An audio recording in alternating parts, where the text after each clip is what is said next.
हरे कृष्ण. आजच्या एकादशीच्या सगळ्यांना मनापासून खूप खूप शुभेच्छा.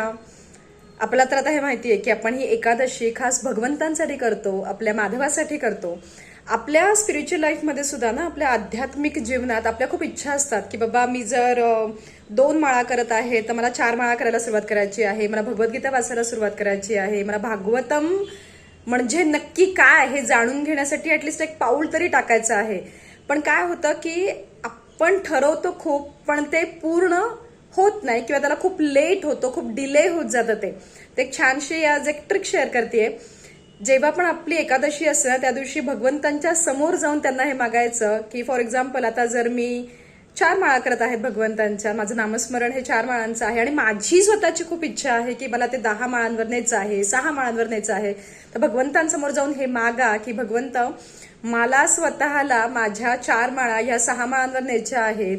माझी खूप इच्छा आहे की मी भगवद्गीतेचा खोल अभ्यास करावा, भगवद्गीता काय ते जाणून घ्यावं, माझ्या पचनी ते पडावं. माझ्या आध्यात्मिक प्रवासात मला एक पाऊल पुढे जायचं आहे, इच्छा खूप आहे, तू माझ्याकडून ते करून घे. जसं लहान असताना आपली आई आपला अभ्यास करून घ्यायची, ती आपल्याला शेजारी बसवायची, ती म्हणायची म्हण अ ब ए बी आणि आपण ते गिरवायचो.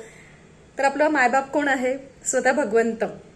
मग जर आपल्याला आपल्या आध्यात्मिक जीवनात पुढे जायचं आहे, तिथे आपल्याला आपली प्रगती करायची आहे, तर त्याच्या समोर जायचं, एकादशीला त्याला जाऊन हक्काने हे मागायचं की मला बाकी काही नकोय, पण मला माझ्या आध्यात्मिक प्रवासामध्ये पुढे जायचंय आणि माझ्यासाठी ते एक पाऊल पुढे जाणं म्हणजे खूप मोठी गोष्ट आहे, पण ते तू माझ्याकडून करून घे.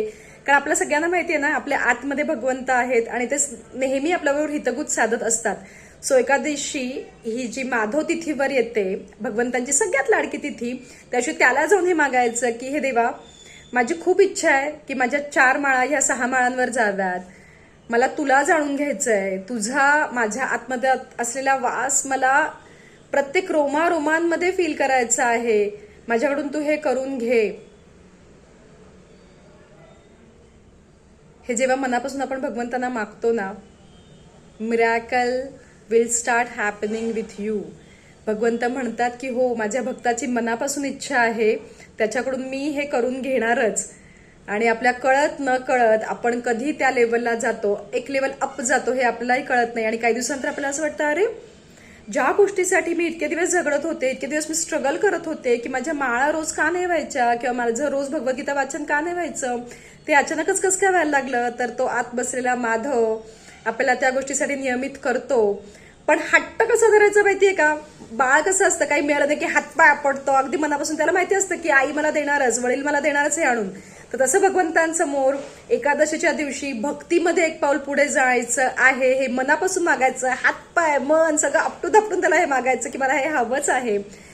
कारण मी नेहमी म्हणते आणि माझं हे सगळ्यात लाडकं वाक्य आहे, एक नातं आहे आपलं आपल्या भगवंतांबरोबर, जे आपण सांभाळायची गरज आहे. बाकी सगळी नाती, बाकी जीवनाचा सगळा प्रवास आपोआप योग्यता मार्गी लागतो. कारण हे एक नातं जर आपण सांभाळलं ना, बाकी सगळ्या नात्यांची काळजी तो घेतो. म्हणून त्याच्या समोर जा आणि त्याला हट्टाने हे मागा की तूच आहेस जो माझ्याकडून हे सगळं पूर्ण करून घेऊ शकतो आणि पूर्ण करून घे. बस तथास्तु. Things will start happening with you. Enjoy the spiritual journey with Krishna. आणि एकादशीच्या दिवशी हे नक्की करून बघा, तुमच्या आयुष्यात आध्यात्मिक जादू घडायला सुरुवात होईल. हे मी अगदी कॉन्फिडन्सने सांगते, अगदी स्व अनुभवाने सांगतेय. हा व्हिडिओ बघितल्यानंतर आजच्या या एकादशीच्या दिवशी भगवंतांसमोर जाऊन काय हट्टाने मागायचं आहे आध्यात्मिक जीवनासाठी हे ठरवा आणि करून बघा.